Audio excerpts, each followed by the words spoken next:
आपने भगवान विष्णु के दशावतार की कथा तो पढ़ी या सुनी होगी, लेकिन हम इससे अलग हटक आपको ऐसी पौराणिक कथा बताने वाले हैं जिससे आपके शायद की पढ़ा या सुना होगा। आओ आज हम बताते हैं भगवान विष्णु और गरुड़ की पौराणिक कथा। गरुड़ और विष्णु की पौराणिक कथा। ऋषि कश्यप की कई पत्नियां थीं, जिनमें से 2 वनिता और कद्रु थी। ये दोनों ही बहनें थीं जो एक दूसरे से ईर्ष्या रखती थी। दोनों के पुत्र नहीं थे तो पति कश्यप ने दोनों को पुत्र के लिए एक वरदान दे दिया।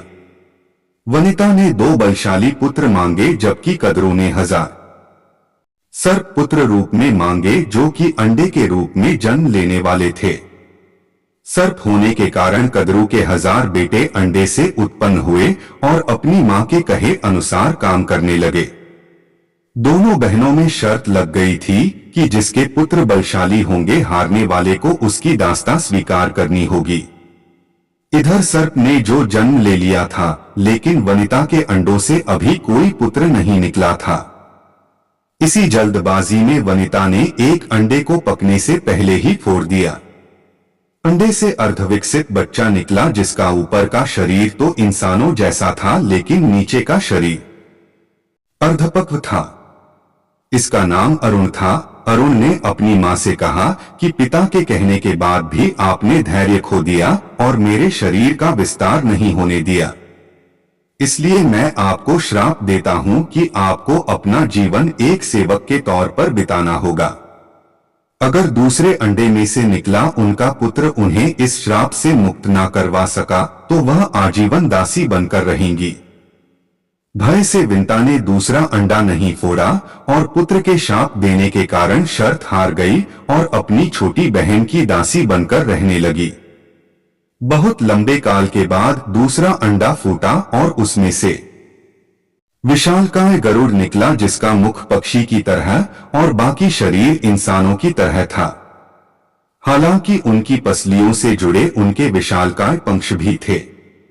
जब गरुड़ को यह पता चला कि उनकी माता तो उनकी ही बहन की दासी है और क्यों है यह भी पता चला, तो उन्होंने अपनी मौसी और सर्पों से इस दासत्व से मुक्ति के लिए उन्होंने शर्त पूछी।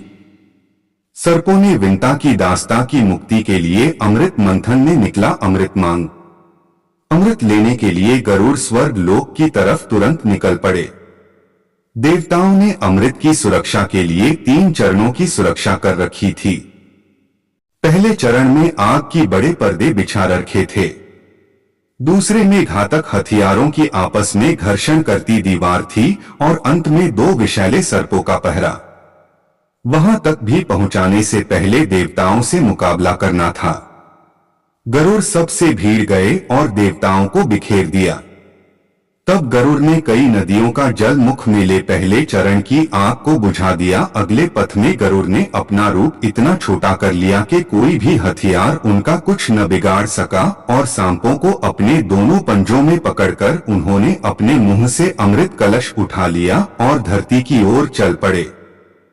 लेकिन तभी रास्ते में भगवान विष्णु प्रकट हुए और गरुड़ के मुंह में अमृत कलश होने के बाद भी उसके प्रति मन में लालच न होने से खुश होकर गरुड़ को वरदान दिया कि वो आजीवन अमर हो जाएंगे। तब गरुड़ ने भी भगवान को एक वरदान मांगने के लिए बोला, तो भगवान ने उन्हें अपनी सवारी बनने का वरदान मांगा।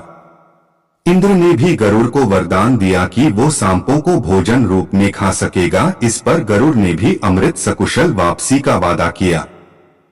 अंत में गरुड़ ने सर्पों को अमृत सौंप दिया और भूमि पर रखकर कहा कि यह रहा अमृत कलश, मैंने यहाँ इसे लाने का अपना वादा पूरा किया और अब यह आपके सुपुर्द हुआ, लेकिन इसे पीने के आप सभी स्नान करें तो अच्छा होगा। जब वे सभी सर्प स्नान करने गए तभी वहां अचानक से भगवान इंद्र पहुंचे और अमृत कलश को वापस ले गए। लेकिन कुछ बूंदें भूमि पर गिर गई जो घास पर ठहर गई थी। सर्प उन बूंदों पर झपट पड़े, लेकिन उनके हाथ कुछ न लगा। इस तरह गरुड़ की शर्त भी पूरी हो गई और सर्पों को अमृत भी नहीं मिला। वे दुनिया पर पढ़े ऐसी ही जानकारी के लिए हमारे चैनल को सब्सक्राइब करें ताकि आने वाला नोटिफिकेशन आपको सबसे पहले मिले।